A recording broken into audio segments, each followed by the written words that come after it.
I want to start with the campaign question. Okay.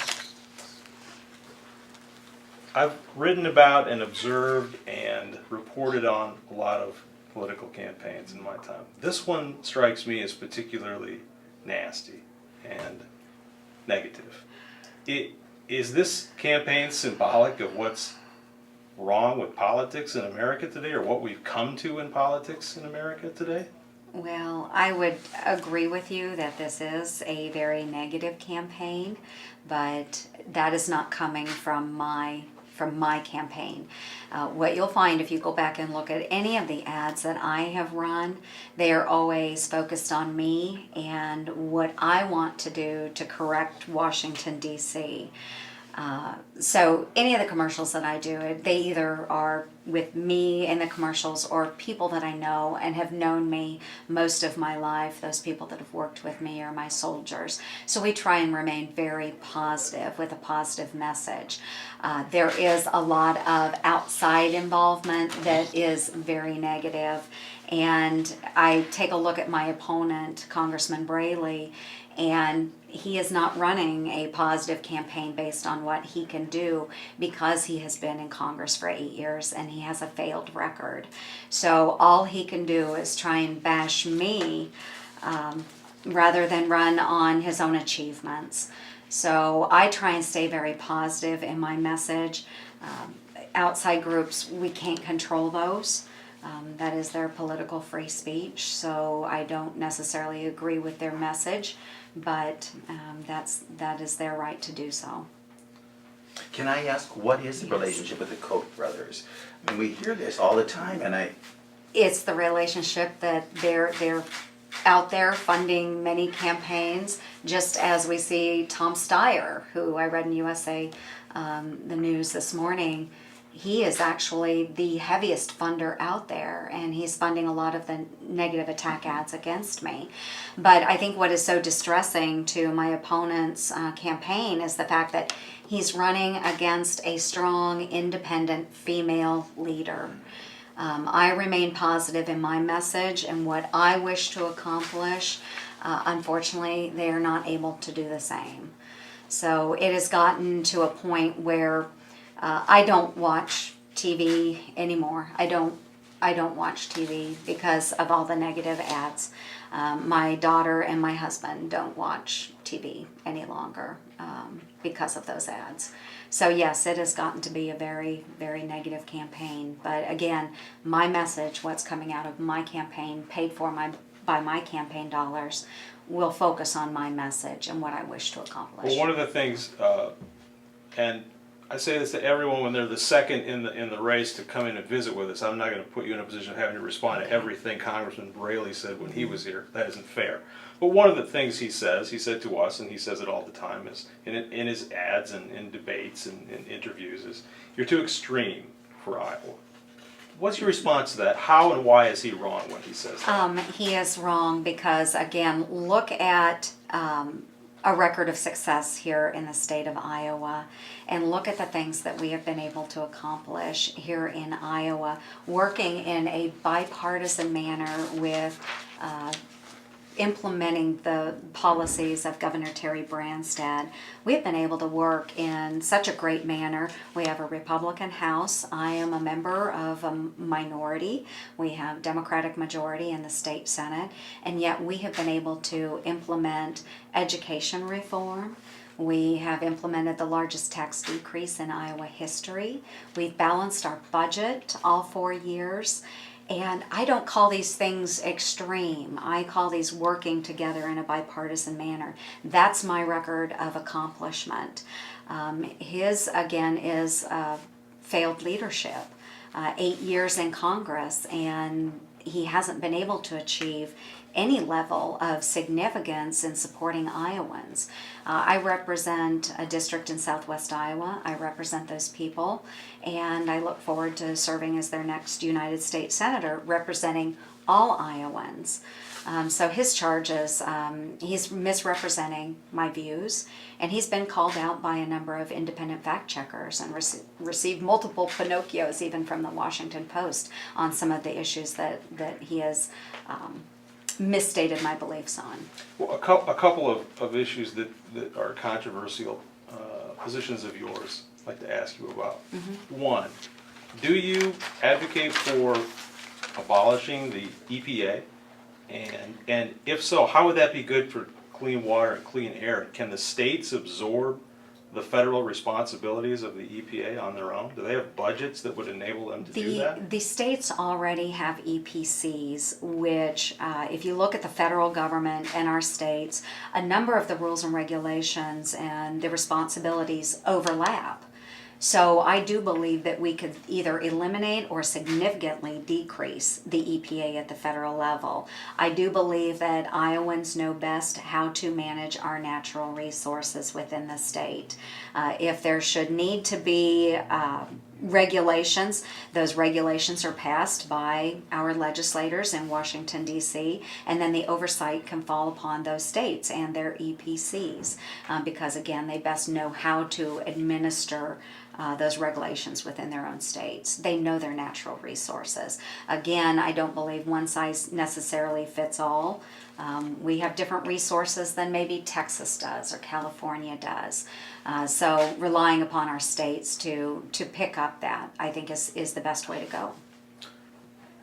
Do you have a price tag for what taxpayers could save by taking that step? I don't have a price tag, and bottom line, we would save money, but at the same time, I do best believe we take care of our environment when we're in charge of it at the local level. So you believe the environment would be better protected as a whole by elimination of the EPA? Yes, and I'm not saying eliminate all the regulations necessary. There are times when Congress has enacted certain legislation that would cover multiple states and issues that arise. But do we need a federal government agency stating we are going to be in charge of every state? No, I believe that legislation can be carried out at the local level by the states. If not, there are other departments such as the Department of Energy that can pick up some of those pieces that might need to be handled at the federal level.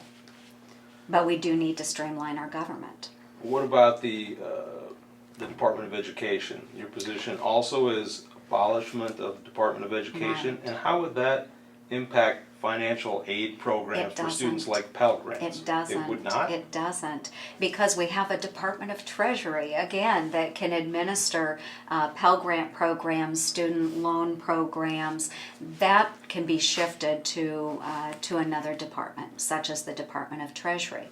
Right now in the Department of Education, again, overlapping responsibilities. We have Department of Educations within our own states. So again, duplication of effort and dollars that go to the federal government that really could be saved for taxpayers. 90% of what our state spends on education comes from local taxpayers, from the state. Not from the federal government. But at the federal government level, the bureaucrats that work in the Department of Education, they make about, on average, $102,000 per year. That's money that could be best utilized, again, either in taxpayers' pockets or in the states, helping our state Department of Education, helping our local school boards, helping our teachers, our administrators, and our parents better educate their children. I believe we can do a better job of that at the state level than we can, again, with a one-size-fits-all approach at the federal government level.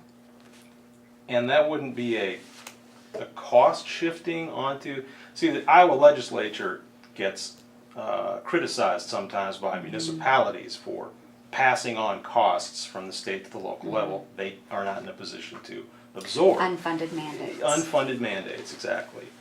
Is this what you're proposing? Kind of an unfunded mandate, a shifting of costs from the federal government to the states who might not be able to afford? No, because again, 90% of that is coming from our state and our local taxpayers. They are bearing the brunt of funding education in the state of Iowa anyway. So that 10% that is coming from the federal government always has strings attached to it. That money could be best utilized within the state. All right. Personhood. you've supported a personhood amendment to the Iowa Constitution. You've said it's a statement that I support life.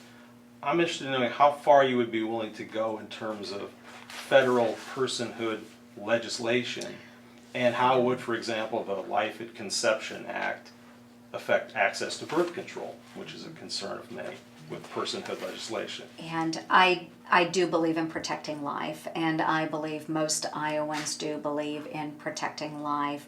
And so I will continue to stand by that. I am a pro-life candidate, and this has been shaped by my religious beliefs through the years.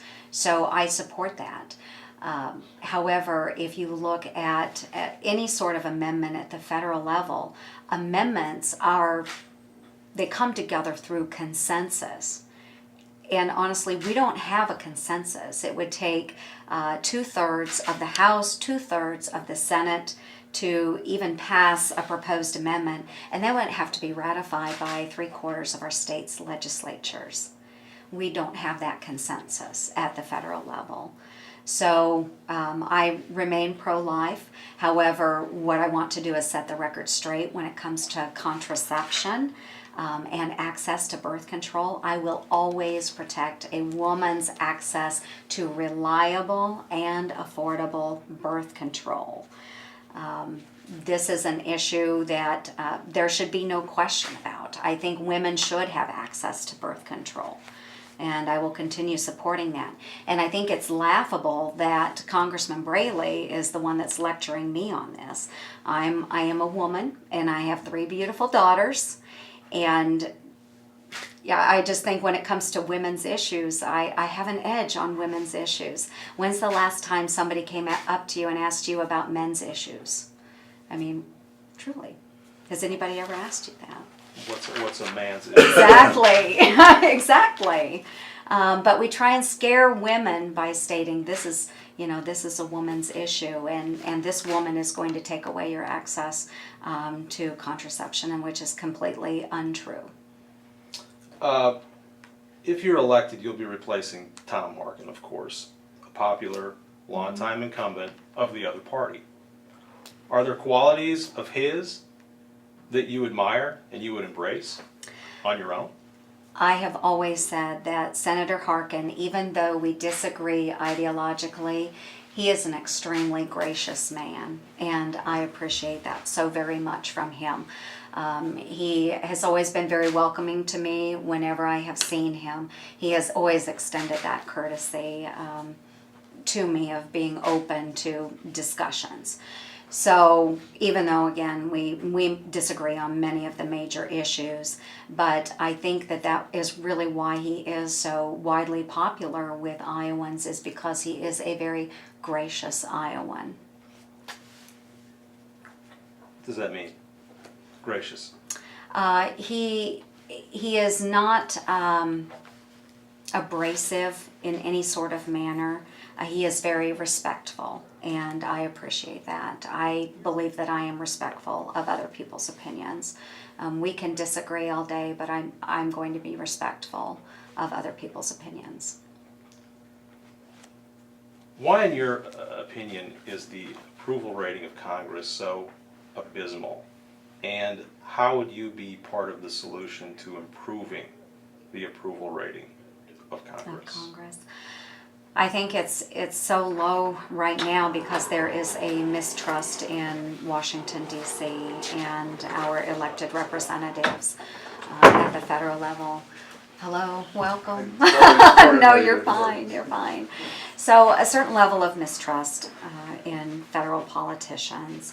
There is a lack of leadership in Washington, D.C. today, and there is a lack of the parties working together.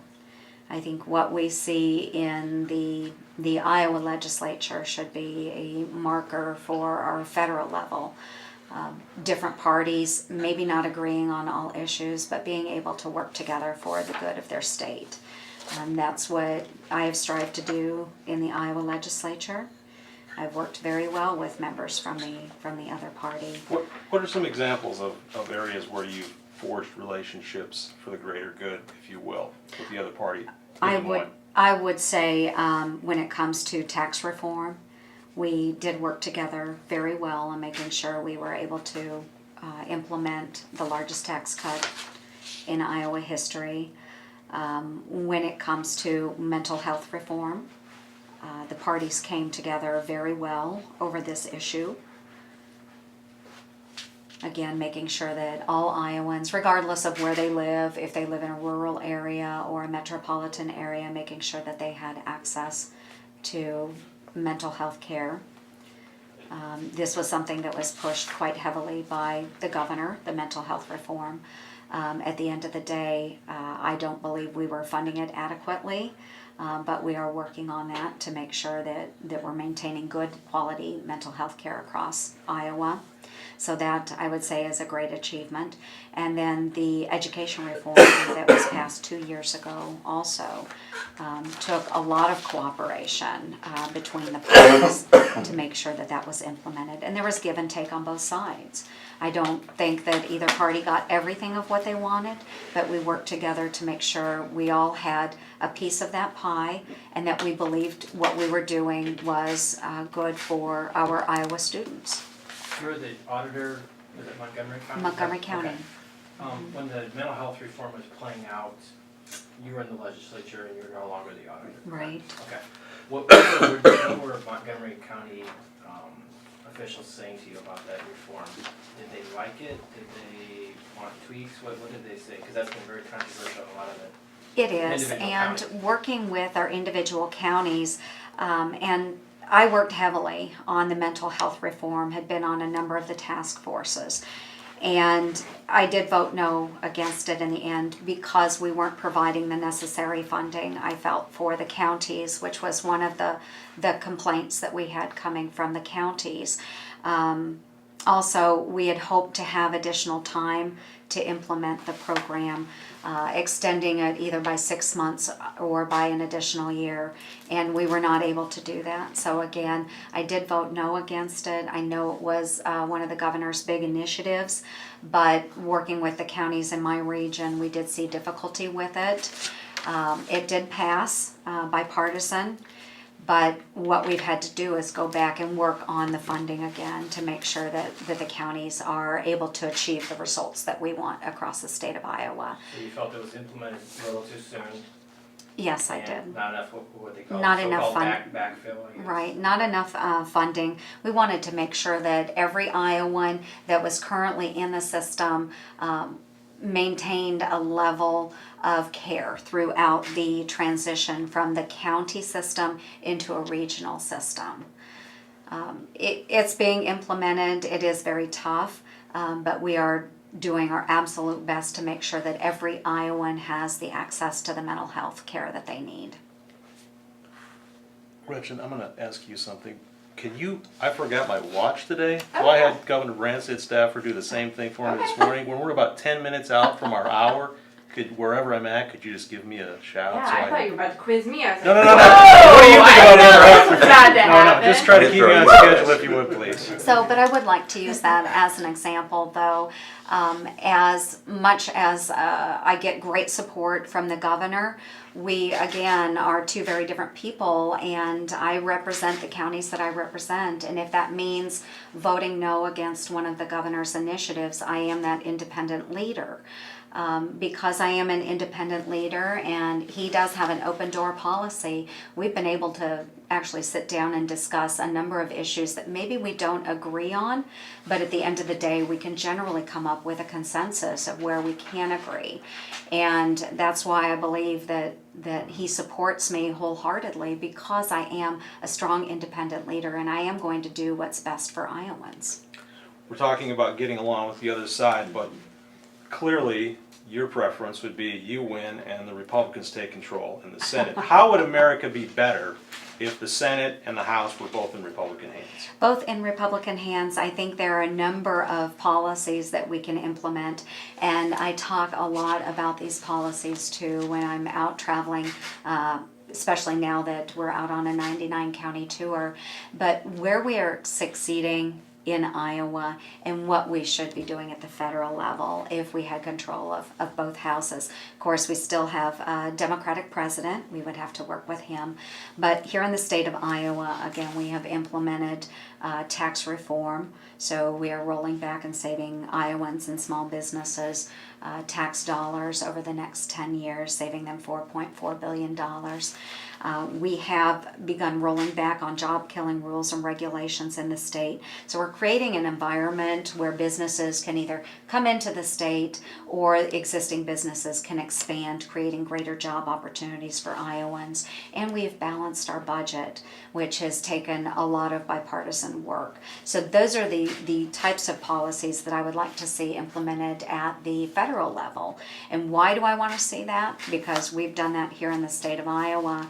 And in doing so, we have created up to 150,000 new good paying jobs, not just jobs, but good paying jobs. Our unemployment has decreased from over 6% down to 4.5%. Iowa is now ranked, actually it went up last week or the week before, we're now the fourth fastest growing state when it comes to personal income levels, which is a great success for Iowa. And we have more Iowans working now than at any point in Iowa history. If you look at nationally and what Congressman Braley has been involved in, we have higher taxes now.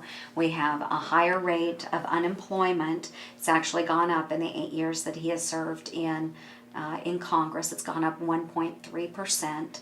And we have a lower participation rate in our workforce nationally than we did going all the way back to the Carter administration. The lowest involvement in our workforce. Those are not things to be proud of. We really need to get our economy going again. Iowa is setting a great example. I feel if we have the Republican House and Senate, those are policies that we can implement, push to the president, and then it will be up to him to say no to the American people on these policies. What policies at the federal level would you foresee a Republican Congress, House and Senate advocating for, pushing, passing? Lower taxes. The exact same policies. Republican House. And a Republican Yeah. Senate. What would be the first 2 to 3 pieces of legislation that you would predict would be passed? Repeal and replace Obamacare. Again, that may not be something that's supported by the president, but again, it's legislation that we could work on. But again, I want to stress that not just repealing it, but replacing it with patient-centered care that addresses pre-existing conditions. That's very important. But making sure that healthcare is affordable and that it is quality healthcare for all Americans. What we're seeing right now with Obamacare is not doing that right now. We just saw last week an increase in policy rates with an average of 19%. That's not affordable for Iowa families. So Obamacare would be one that we could address right away, but also working on balancing the budget and actually passing a budget. Question about Obamacare was on my list, of course. Why is it not a better, more advantageous idea to fix the parts of it that aren't working than repealing the whole thing and starting over again? Could it not be done that you leave elements in place that most people on both sides would agree are good and are working, such as allowing children to stay on a policy up to age 26, for example, taking your health care with you from one place to another, and fixing the parts that are not working? Why is it more advantageous to throw the whole thing out and start over Bottom again? line, it's a 2,700-page bill that has conflicting pieces within it. It would be much easier to start over again and make sure we get it right than to try and fix a page here, a page there out of 2,700 pages of actual bill. There are thousands and thousands and thousands more pages of rules and regulations out there. So start from scratch. But you mentioned keeping children on a policy. Iowa already had that in place before Obamacare existed. So we can do that as a state. States can do that. But we need to make sure that we're getting this right, and Obamacare hasn't gotten it right. I have talked to many different families over the course of the past year and a half that have been affected by the changes to Obamacare, or the changes to their policies. Now, Congressman Braley had stated if you liked your doctor, you could keep your doctor. If you liked your health care plan, you could keep your health care plan. Both of those have proved to be false. So whether he didn't understand the bill that he claims he read every single page of, or whether he was just outright misrepresenting what was in the bill to Iowans, I'm not sure what's true, but either way it's very concerning, because what I'm hearing from Iowans, just 2 days ago when I was out on tour, up in Alamakee County, there was a gentleman who had a policy, cost him $300 a month. It was canceled because it didn't meet the requirements of the ACA. His policy now is $700 a month, and it has a $10,000 deductible. And he said, I can't do this. It's $400 more a month. What happened to the $2,600 on average savings that Congressman Braley promised these families? It's not happening. And even worse, a family in north central Iowa, Cerro Gordo County, farm family of 4, their policy went up $500 a month. And that's before we saw the insurance policy increases of this last week. So now they're probably around $600 more a month. That's $7,200 a year. And that family, the father said, that's a mortgage payment for me, that's a truck payment for me, and I can't save for my kids' college education anymore. So I'm trying to figure out where it's affordable.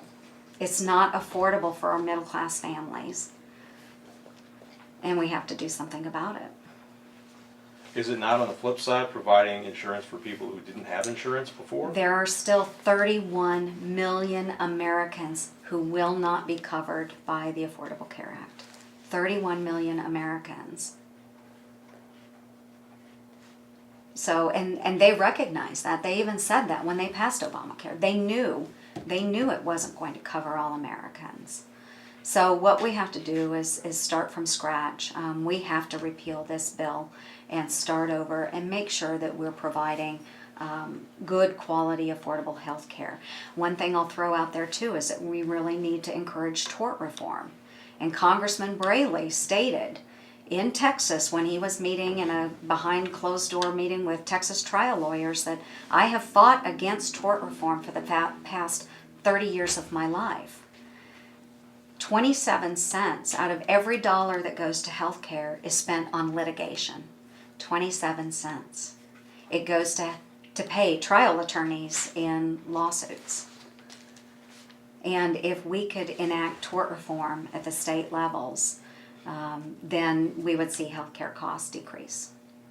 As you said, even if the both chambers were Republican and passed in both chambers a repeal, it likely would not be signed by the president. The president would have to explain why he is not. I mean, he would have to explain that to the American people. And right now across Iowa, we are seeing policies canceled. We had a woman that actually brought her letter from her doctor stating he could not care for her anymore. He was not on approved, it was a heart doctor. And he was not on her approved list of doctors. She brought a copy of that letter to me. So a doctor that she's had for the past 13 years, she can no longer see because of the Affordable Care Act. I have an oncologist in Iowa City who told me he can no longer prescribe the types of treatments to his cancer patients which he believes would best extend their life and make their quality of life better because his treatments aren't approved by the ACA. Every time he calls, he gets put on hold for about 15 minutes while some woman on the other end of the line flips through a manual. He said, I could hear her flipping through the pages. And he asked her, he said, are you a physician? She said, no. Are you a nurse? No. Well, who are you? She said, I'm an authorization specialist. I don't know what her training level is, but that oncologist knows what's best for his patients, and he's not able to use those treatments anymore because of the limitations within these policies that are approved by the ACA. What I was eventually getting at was, is time spent in repeal of Obamacare, it would be done because you think there's a realistic chance, you meaning Republicans, a realistic chance of the president convincing the president of the merits of repealing it, or would it be time spent for political reasons, for politics? I think realistically, if you look at it, it is time well spent to get something in place. You have to have something in place. Should we go through the next 2 years and not do anything about it, we're failing Iowans, we're failing Americans, they can't afford what they have. We'll start seeing some very serious repercussions coming out of this bill, again with $10,000 deductibles and so forth. So if we can lay the groundwork and take it to the president and say, Obamacare is failing, here are the alternatives wrapped up in one bill. Please consider this. He can accept it and we can move forward with patient-centered health care, or he can say no. But then in the next election cycle, when we are electing a new president, then the American people will have a voice as to whether that is a president that would support reforms and repealing Obamacare, or whether they stick with more of the same. I want to ask you about a poll. Results were released yesterday, I believe. The Quinnipiac University poll showed you were up 2 percentage points. The poll showed you were up 6 percentage points last month. So you're still up, but by a slightly less margin. My question about the poll, though, relates to independent voters. It showed you had a 50-43 lead in independent voters last month, but Bruce Braley has a 48-43 lead among independents this month. How do you convince independent voters that you are the better choice between the two for them? That is part of the 99 county tour. I am going out, I am meeting with all voters. You don't have to be a Republican to come into my forums.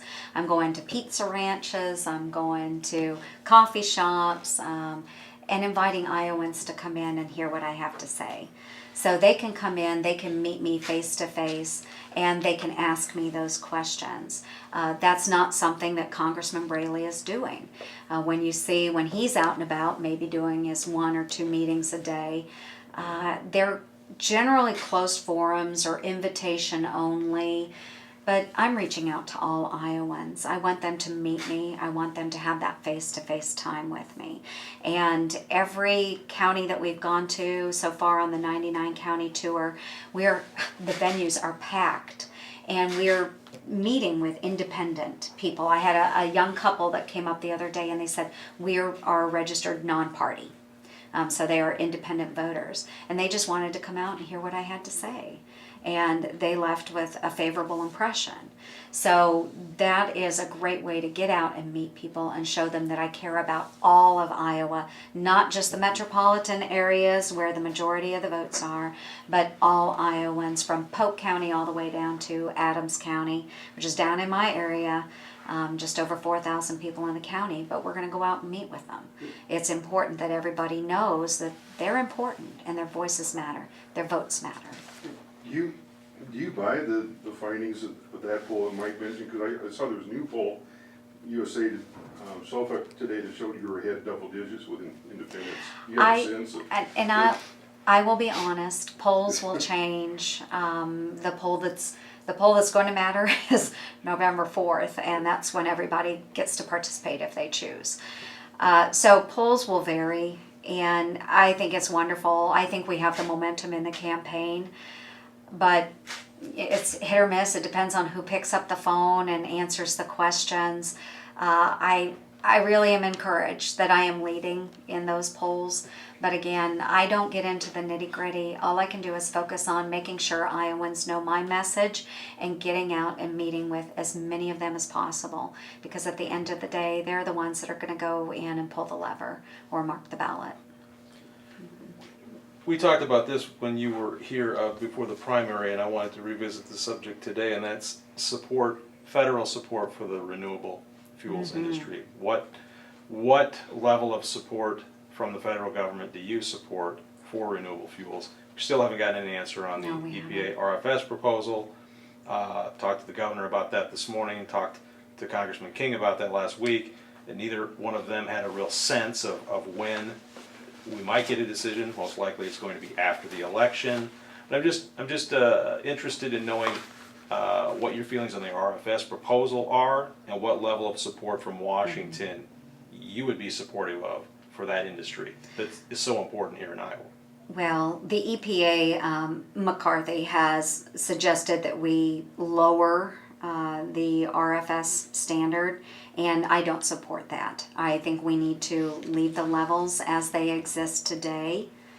And this, again, is an issue that shouldn't be a partisan issue, but it's something that Congressman Braley has made partisan by misstating my position. My position has always been to support Iowa agriculture and Iowa farmers and the RFS. I have a 100% support rating as rated by the Iowa Renewable Fuels Association in the Iowa State Senate, 100%. And as I go on to be the next United States Senator, I will continue to give 100% to the renewable fuel standard. So Congressman Braley has tried to tell people that I don't support RFS, and that's wrong.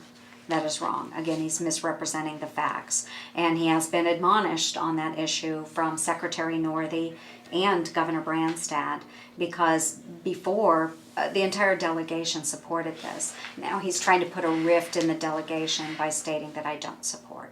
What about the wind energy industry and the production tax credit for the wind energy industry? That's always a controversy each year on whether it's going to be extended or whether it isn't. It's always a fight. And I have always supported that in the Iowa legislature as well, so I'll continue to support that at the federal level. Can Americans live on $7.25 per hour? Should the federal minimum wage be raised? Why or why not? The federal minimum wage, I believe, is there as a safety net, but I believe the minimum wage needs to be set by the states. I grew up working minimum wage jobs, and I was a morning biscuit maker for Hardee's in Red Oak. I worked those jobs to save for my college education. I had to put myself through school. So the one-size-fits-all approach that Congressman Braley is proposing, I don't believe works. Again, I think it's something that our states need to decide. California has a different economy than Iowa does, as does New York or Texas. And right now in Iowa, we have implemented policy that's growing jobs.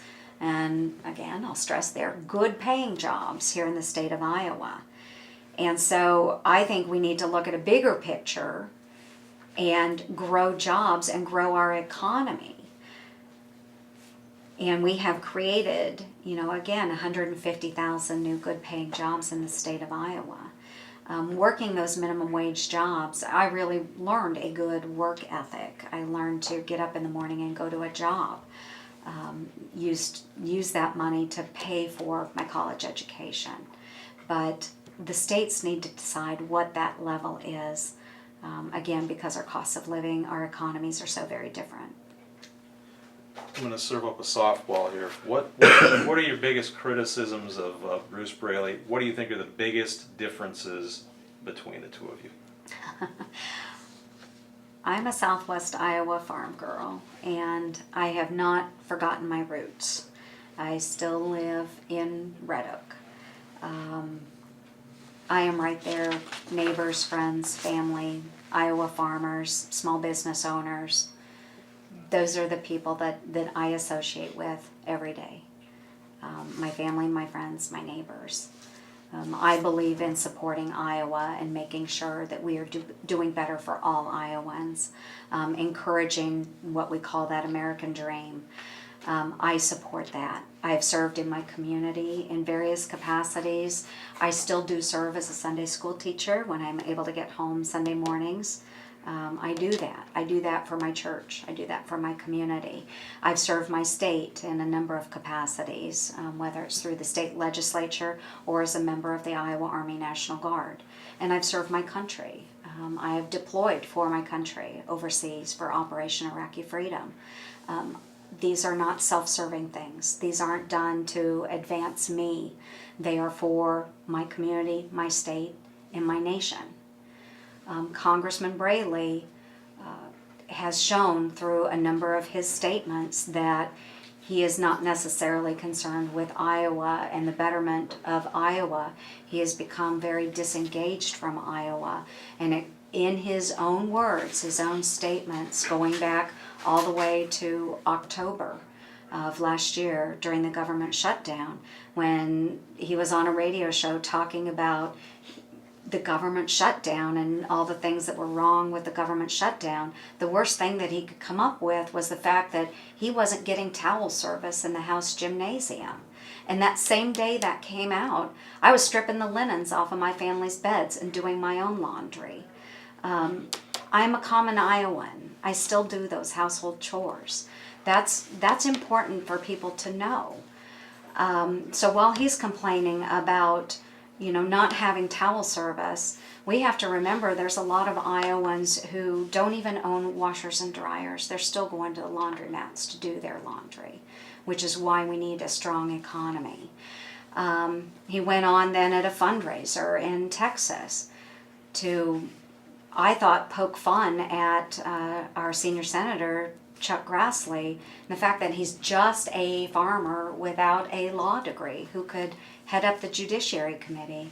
And I think that's a brilliant idea that Senator Grassley head up the Judiciary Committee. I think he's a brilliant man. My father is a farmer without a law degree, and I think he's done very well, and I think he raised me right. And then it's just been a number of statements like that that really show how out of touch he is with Iowans and our roots here in Iowa. What are some of the pieces of legislation when you served in the Iowa legislature, you're serving in the Iowa legislature now, that you either voted for or authored or co-authored that you are most proud of, that you think speak the loudest to who you are as a person and as a lawmaker? Well, I think that there was one bill, and to be honest, it was a bill that was sponsored by another legislator, but he brought it to me because he thought I could really add a credible voice to it, and that was what we called the Stolen Valor Act. And that was in the first, I believe that was the first year that I served in the Iowa legislature. We had gotten to a point where the bill had, and this is a bill which would have provided penalties for those that misrepresented awards that had been given to them, congressional level awards for military service. And it had made it through the Veterans Affairs Committee, and was on the debate calendar, but it would never come up for debate. It would end up on the debate calendar and then get pushed off again and again and again. And another legislator, I was sharing my frustrations with her, and she said, "Joni, you are the one that can add a voice to this." And so during my point of personal privilege, I got up and spent about 5 minutes talking about this bill and my experience having served in the military, served during a time of combat, and other experiences that I've had. I had the unfortunate honor of notifying a mother in Glenwood that her son would not be coming back from Iraq. And we do this to protect the men and women who have served. He earned a Purple Heart from his actions in Iraq. And we need to make sure we're protecting those honors for those men and women. And so I stood up and I presented that case to the Iowa Senate. And immediately after, I had one of the assistant leaders from the Democratic party come over, and he serves with me on Veterans Affairs, and he said, "Thank you for doing that, Joni. Thank you for doing that." But then immediately the majority leader came over and he really ripped into me for doing that. He said, "You're making this a partisan issue." And I was not making it a partisan issue at all, because it had passed unanimously through the Veterans Affairs Committee. But the next day it was brought up for a vote, and it passed unanimously through the Senate, it passed through the House, and the governor signed it into law. And I may not have been one of the original sponsors to that bill, and I can't remember, what had transpired with that bill prior to, but when it was brought to me, I wanted to be a voice for it. And so I'm very proud of that. And again, that was my first year in the legislature, but it needed leadership, and it needed a credible voice behind the bill. And I was proud to do that. So I am proud of that legislation. There have been 2 other bills that I individually sponsored in the state Senate. This was 2 years ago. That I relied on Democratic colleagues to take through subcommittee and through committee. And again, Congressman Braley will try to paint me as somebody that I'm not, someone that doesn't get along with others. But, Democratic colleagues took these bills up for me, moved them through the committee process. They went on to pass in the Senate, they passed in the House, and they were signed into law by the governor. And those were individually sponsored pieces of legislation, one dealing with transportation and one on a taxation issue. So I do work well with others. And I think that's what we need to do at the federal level also. And I am committed to doing that. And I've stated there are pieces of legislation at the federal level that I would be happy to work with my Democratic colleagues on. I didn't want to interrupt her, but we are now I'm at 8 sorry. minutes. No, I'm sorry. Good, Okay. thank you for that. I have to chuckle at the idea that Mike Gronsdahl was accusing someone of being partisan. Oh heavens, he was right here. Mike and I have great discussions. I will give you that. I don't think he'll be supporting me in this election, but He's a strong partisan. I want to ask you then about veterans issues, since we're talking about Veterans Stolen Valor Act. Where are we not serving well the needs of our veterans at the federal level? What should Washington do better or do more in terms of support for veterans? we can really start with the VA healthcare system. And I want to start by saying I have had a lot of feedback from our county VA directors, and they do work directly in assisting veterans get to our VA healthcare system here in the state of Iowa. And the feedback that I've gotten from those veterans and those directors has been very positive. Once they get into the system, then the treatment is exceptional, from what I am hearing from those veterans. But overall, if you look at the nation and nationwide, the failures that we have had, and this is not just a scandal that has come up in this last year. These were issues that were brought to the Veterans Affairs Committee many years ago. They started identifying issues in the healthcare process.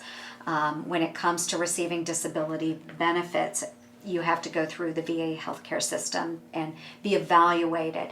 It takes years for our veterans to receive a disability rating. So we see a number of our recent veterans that are going through that. My husband has had to go through that process, and it took almost 2 years for him to receive results back after he had retired after 28 years of active duty service. So we are doing a great disservice to our veterans by putting them on waiting lists, a number of secret waiting lists. Nationwide, there were 120,000 veterans that were put on these waiting lists, waiting up for a number of years to receive care that they had earned and deserved. That is a huge failure. When it comes to the federal level. And Congressman Braley served on the VA committee at a time when those issues were being brought to light. And he missed over 75% of those full committee hearings. He could have given a voice to those veterans. He chose not to do so. And when General Shinseki was brought forward, again, he chose not to be there when the VA director was present and could have been questioned about these very issues. So that is a great failing when it comes to our federal system. When it comes to funding our veterans, and this also goes into the Department of Defense, we see an administration, and Congressman Braley has supported this, rolling back on tens of billions of dollars of funding for the Department of Defense. Twice he voted to defund our soldiers as they were serving in combat, both in Iraq and Afghanistan. And he has said that I was just doing that as a political statement that we needed to end the war. But you know what? When we have men and women serving overseas, we don't pull the rug out from under them. They need to know that we have their full support, and we're going to make sure that they are funded, equipped, and trained to make sure that they're coming home safely. And then we need to make sure that once they get home, that we are providing the supports necessary for them and their families as they reintegrate into whether it's their civilian lives or their family lives. The congressman hasn't done that. Just earlier this year, he voted for an amendment which would have prohibited funding for combat actions in Iraq as it applies to ISIS and ISIL. But now he is saying he supports the president's actions for airstrikes in Syria and Iraq. Those are combat actions. So I don't know if he understands that he's voting against one thing now, but saying he supports the president in doing another. So his foreign policy when it comes to military affairs, he doesn't understand the significance of his actions, his words, and his votes. Again, I lend credibility to that area because I have served in Iraq. I've served in Kuwait. I've led Iowa soldiers. And so when we talk about combat actions, when we talk about veterans affairs, I take these things very seriously. I will always support our servicemen and women, again, because they work very hard for us. A question I was going to ask related to this, this is a good time to introduce it, and that is, would you support use of ground troops against ISIS in Iraq and Syria? There are some who say an air campaign alone won't get it done, and at some point we're going to have to look at or talk about or consider reintroduction of American ground troops. Well, first, it's important to remember that we have ground troops there already. We do have ground troops that are serving in Iraq. They're also helping to equip and train what would be called those Syrian moderate rebels. But I have a set of criteria that I've outlined all throughout this campaign. As someone who has served in the military, I understand this process. But first, that we have actionable intelligence that actually shows a threat to our national security, our national interests, and that any plan that we put in place would impact that threat. So that's the first criteria. The second is that we have a clearly defined mission on what we would need to accomplish. So a clearly defined mission, and to make sure that the resources necessary are being allocated. Again, funding, equipment, training for our men and women.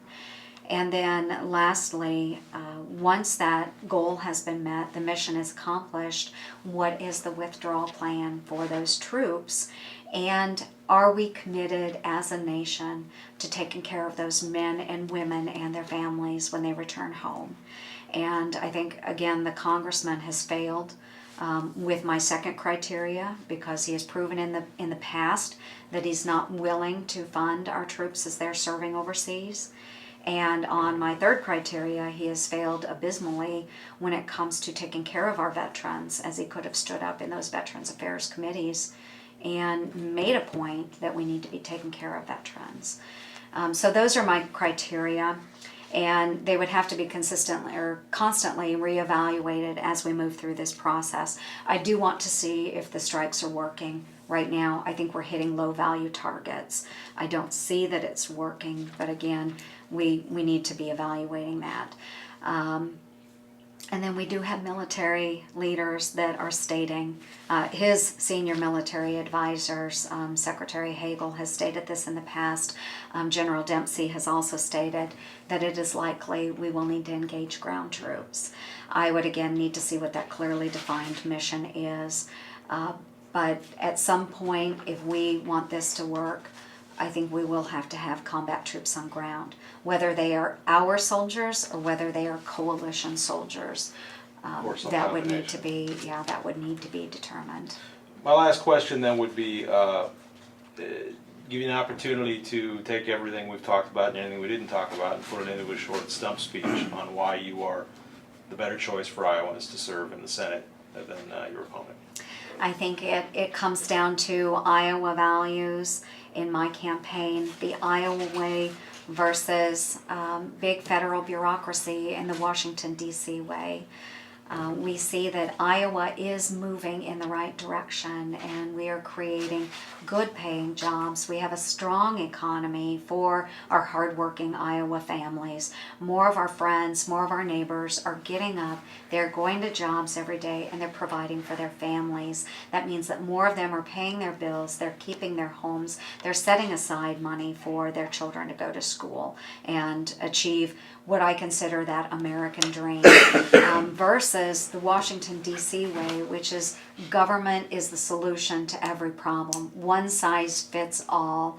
I don't subscribe to that standard. I think that we should be able to set our goals, achieve those goals, and not have federal government get in the way of achieving those dreams.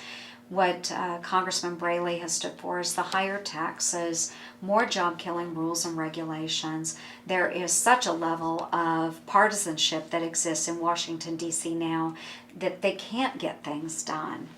I think what we've done here in Iowa is phenomenal. We have advanced significantly over the past 4 years, and we've done that in the spirit of cooperation between the parties and with great leadership coming from Governor Terry Branstad. We have been able to implement his policies and move Iowa forward. Nationally, we have failed leadership coming from President Barack Obama and from Congressman Braley. I want to emphasize that he served in a 2-year period where they held the White House, they held the Senate, they held the House, and yet they didn't address Social Security. They didn't address immigration. They didn't address a growing threat in Iraq. There are a number of things that they have failed to address even when they were the majority party. So why do I believe he's going to do anything different as a United States Senator? What I have achieved in my past 4 years in the Iowa Senate, what I've achieved in my own community, supporting Iowans, supporting my constituents, that's what I want to take to the United States Senate. I will represent all of Iowa, not just certain elite groups, but all of Iowa. Can I ask a quick one? Please. As the oldest person in the room, how are you going to protect Social Security for those of us who are getting very close to receiving it? Very good question, and thank you. Social Security needs to be protected for those that are currently on Social Security and those that are nearing retirement age. So that means no changes to your existing benefits. But we have to look long-term for future generations, my children. Matter of fact, Social Security will be broke in 20 years before I can even retire.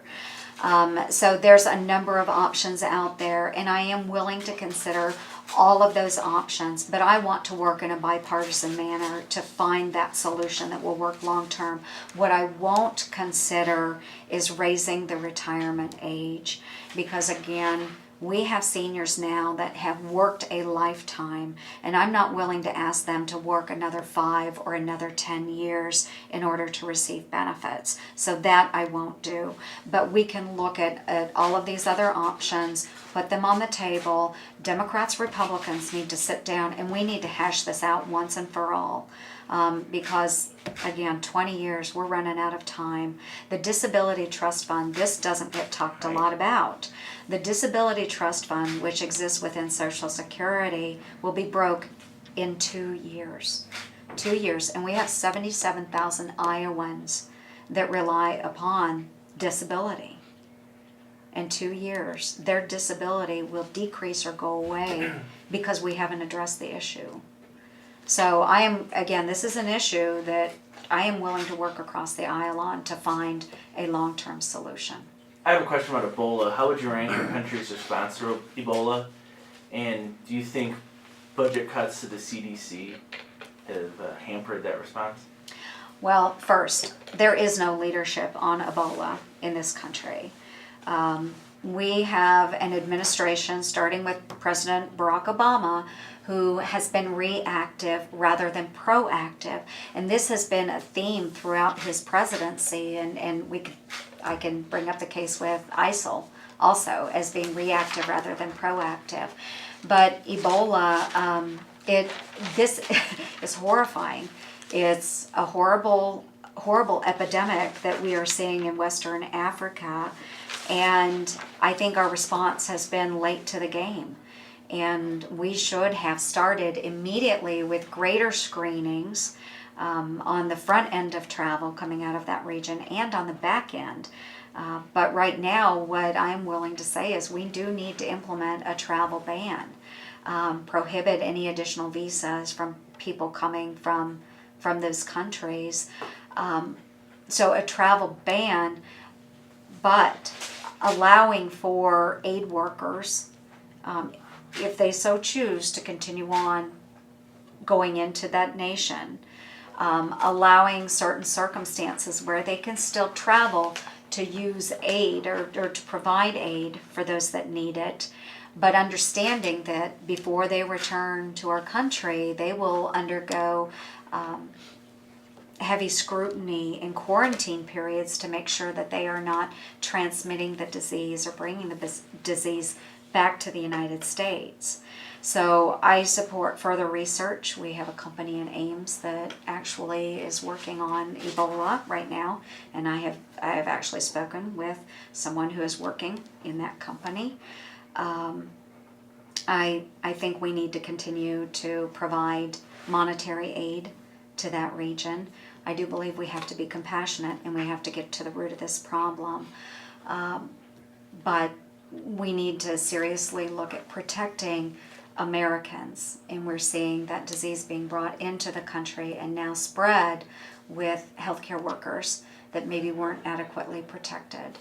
So we need to be compassionate about this, but we need to protect Americans. What do you do about the case that was reported today about the healthcare worker that traveled on a flight, I think it was Dallas or Cleveland or somewhere? I mean, how do you talk about a travel ban, what do you do domestically to prevent that from happening? Well, I think they have identified the passengers that were on that plane, and so they can start screening those people, but this is an epidemic. Again, we're being reactive rather than proactive, and unfortunately we can't do anything about those people that are now traveling in and out, maybe transmitting. We should have stopped this before it started, and we could have done that if we had been more proactive in screenings on American soil, people traveling from that region, and of course making sure that our healthcare workers are adequately protected. I've also spoken to the Iowa Department of Public Health. They do feel that they are adequately trained in response to the epidemic. Should anything happen here in Iowa, they feel that they can respond.